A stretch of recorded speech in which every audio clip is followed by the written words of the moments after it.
Hey everyone, so today we're going to go over some review. We're going to review simplifying square roots. So real quick, if you look up here, here's a quick reminder of what a square root is. Some parts of the square roots. That's called the radical symbol, that's the radicand. Together that all makes the square root. Sometimes also called the radical expression. I'm not going to get into the basics of square roots. I'm more into some of the properties. So if you look at these, whenever we multiply square roots, so here we have like one square root times another square root. Well, you can combine them both as you can combine the radicands and multiply them and write it underneath one square root symbol. Okay, as long as a and b are both greater than 0 or equal to 0. It pretty much means positive. Okay, it can't be negative. A and b can't be negative. And then we could also use the same property to separate square roots. Like let's say you have a square root, you could separate it into two factors. Okay. Here's a property for dividing square roots. Whenever we divide square roots, so a square root divided by another square root, you can combine them both in division and write it under one square root. Again, as long as a is greater than or equal to 0 and b has to be greater than 0. B can't equal 0. Remember, you cannot divide it by 0, so that's why b can't be 0. And again, all it means is a and b should be positive. A can equal to 0, but b cannot. Because again, we cannot divide by 0. And then the last one's called rationalizing the denominator. That's the process of moving square roots from the bottom of a fraction. Now we cannot be left with a fraction in the denominator like this. If that ever happens, we need to get rid of that, the square root and the denominator. And that's just a process called rationalizing the denominator. And all we're really doing, you'll see in a second, all we're going to do is multiply the top and the bottom by the square root. Like whatever's in the bottom, we're going to multiply the top and the bottom by that. So if you need time to copy this, pause it, copy it. I'm going to do some examples. Okay. Before I get into the examples, I did write some square numbers in here. It's handy if you have these, because really that's what these square roots are. Right, now I'm going to just put a bunch of them down in here. And you don't have to remember them. You can have them written down somewhere. 121. Shit, what's 12 times 12? 144? See, I don't even have them memorized. Yeah, 144. This is 169, and that's 196. And this guy down here is 225. Right, because if you have them written down somewhere, then some of them will be easy to figure out. Not all of them, but some of them will be easy to figure out. Like, oh here, let me write this down. Pause this and copy some of these. Okay, now I'm going to continue. So some of these will be easy to figure out. For example, if you look at a, the square root of 49, well, over here is 49, so the square root of that is just 7. Okay, square root of 225. Well, if it's one of these numbers, which it is way down here at the bottom, the square root of 225 would be 15. Okay. And again, that's because this number is 15 times 15. And this one is 49 because this number is 7 times 7. I'm sorry, the answer is 7 because this is 7 times 7. Now that's a basic property of square roots. You should know that one. But then we're going to get into some of the other properties, like this square root of 28. If you look along this list, square root of 28 is not in there. So what we have to think of doing is we have to separate this. We have to separate this into a square number. These are all called square numbers times something else. Like I know 28 is 4 times 7. So if I separate it like this and then take the square root of 4 and the square root of 7, so I'm basically using the multiply property of, what do I call it? Multiply square roots. I'm using this property. Okay, So I have a product and I'm separating it into factors. So the product is 28 and I'm separating it into 4 times 7, which are the factors.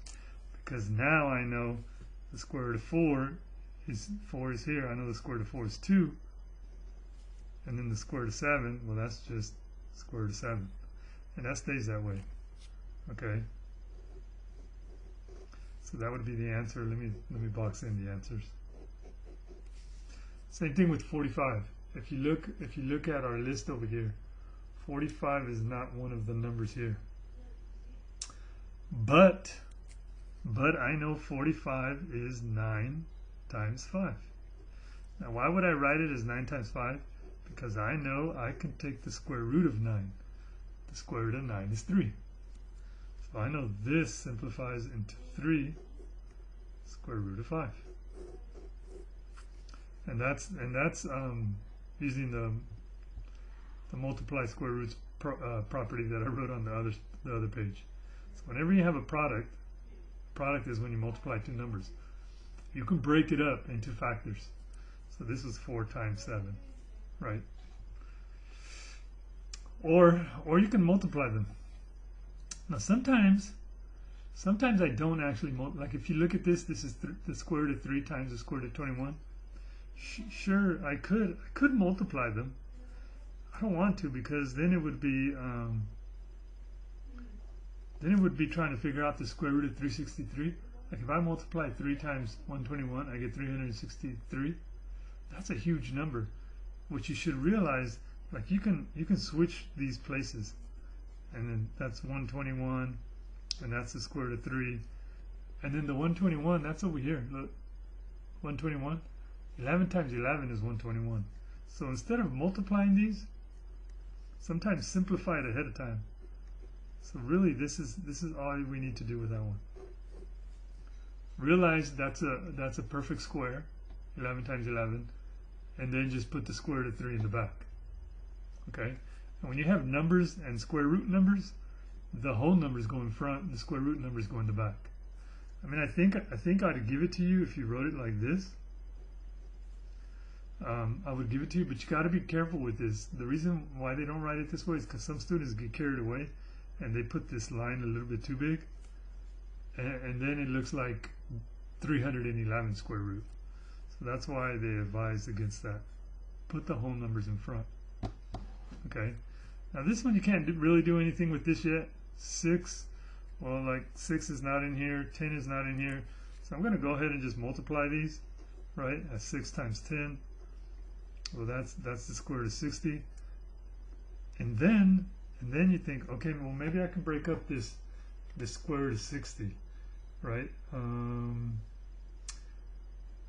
Let me see. You have to think. You want to try to break it up using one of these perfect squares. Well, I know 60. 60 is 4 times 15. So then you're like, okay, I can take the square root of 15. I can take the square root of 4. Well, the square root of 4 is 2.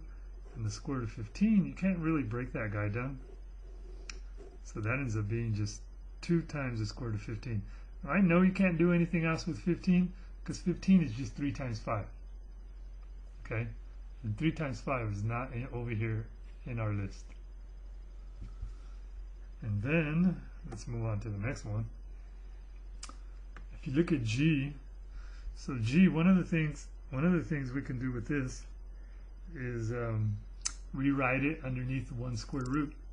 So you can combine them and say that's going to be 77 divided by 44. And then you can simplify this fraction. Try to simplify the fraction. Okay, be careful. I don't have my calculator up, but I'll show you in class when we do this how to simplify these in the calculator. This simplifies, really you're dividing the top and the bottom by 11. So this simplifies into 7 over 4. This simplifies into 7 over 4.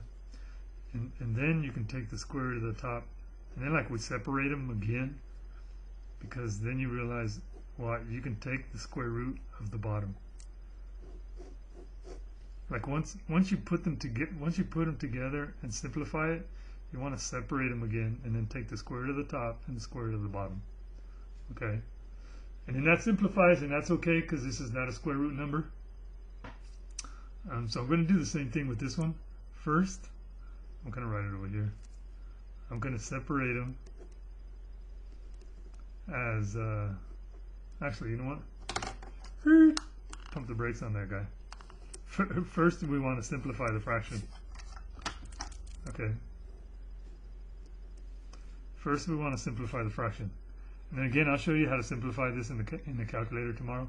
But 15 over 12, both of these are divisible by 3, and if you divide the top by 3, you get 5. If you divide the bottom by 3, you get 4. Okay, so that's the fraction reduced or simplified. Then take the square root of the top and the square root of the bottom, and then you realize, well, you can't do anything with the top, but the bottom changes into 2. Okay, and that's the answer for this one. Okay, so that's dividing square roots. And then the bottom one is rationalizing the denominator. So whenever you have, there's a rule where you cannot leave square roots in the denominator. So what we do is we multiply the top and the bottom by whatever square root is in the bottom. Okay, and sometimes this simplifies real easy. Like 1 times the square root of 2, well, that's just the square root of 2. Square root of 2 times the square root of 2, again, you can combine those and just multiply them, and you get the square root of 4. And then you're like, okay, I can't do anything with the top, but the bottom ends up being 2. Okay. And then for J, same thing with J. You cannot leave that as 2 over the square root of 3. So you want to multiply the top and the bottom by the square root of 3. And I'll show you what the top looks like. The top, you just kind of combine them as 2 times the square root of 3.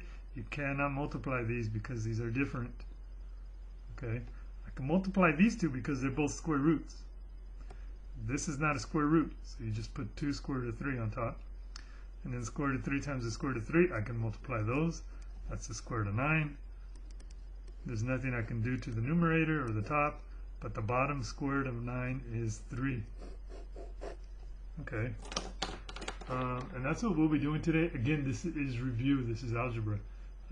But if you're not too sure about it, or if you can't remember it, we'll work on it today, and hopefully it comes back to you.